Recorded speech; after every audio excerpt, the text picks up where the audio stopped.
Bypass and Diversion Roads, Cauayan City Bypass Road. 23 million na. Ang bypass na to ay bypass Cauayan City Bypass Road. Ngayon natin yung bypass kung pwede na talagang daanan. Feeling ko hindi pa tapos, pero titignan natin. Pero ito yung bypass. Ito ba yun?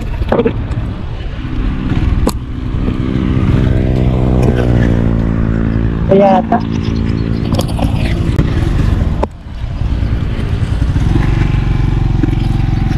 Boss, pwede magtanong? Ito po yung bypass ng susulpot dun sa Luna. Ito yun. So, update lang tayo ngayon dito sa bypass. Yung sementado na dito, hindi ko lang alam dyan sa kalagitnaan kung sementado na rin. Yung last na pumunta tayo dito ay hindi pa sementado dyan sa kalagitnaan na yan. Ganda ng bypass dito, lawak. At ito na nga ba yung sinasabi ko, meron pa rin na hindi pa tapos dito. Ito, may rough road pa. Di ko alam kung hanggang saan yung rough road nito. So titignan natin. Dito na tayo eh. So titignan na natin mga gar. Lan pa kahapon. Mapotek dito, mapotek.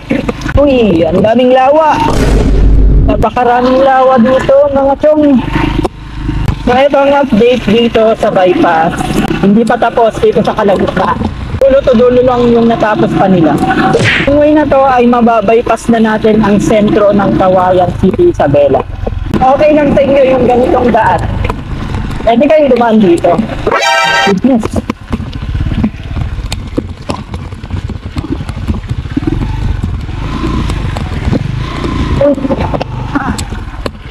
Lalim. Lalim boy. Kalalim ng mga lawa dito mga gar. Curious lang naman tayong dumaan dito kasi anak ko maganda na. Huwag kayo iiyak. Sana wala naman ng ganun kalalim na lawa. Kawawa naman si Tiny. Construction of Bypass and Diversion Roads, Cauayan City Bypass Road. 23 million na. Ang bypass na to ay bypass Cauayan City Bypass Road, Isabela. Ang pangalan ng bypass na to. Bali matagal na to. Last na dinaanan namin to 2 years ago. Hindi pa tapos pala.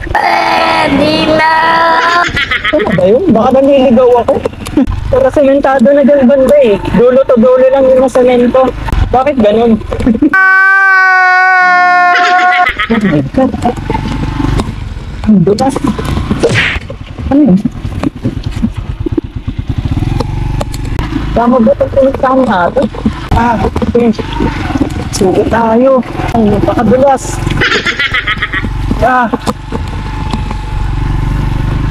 Ito na. Yung sementado. Tulo to dulo lang yung semento. Ano ba yan? Eh pala madaming napapasubo dito. Ang alam nila tapos na. Nandito na tayo mga gara. Mas gugustuhin ko pang wag na munang mag-bypass dito kasi hindi pa talaga tapos. Woo! Tara muna sa happy box para maging happy tayo.